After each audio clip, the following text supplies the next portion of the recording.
Welcome back to another technical deep dive here in the debug zone.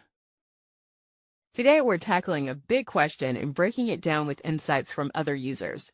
Hopefully this clears up some misconceptions and helps you get the answer you need. So buckle up, stay a little curious, and let's jump right in.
And that's a wrap.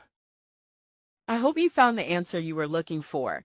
If you did, take a second to hit that subscribe button. It really helps out. And let me know in the comments which solution worked best for you. See you next time in the debug zone.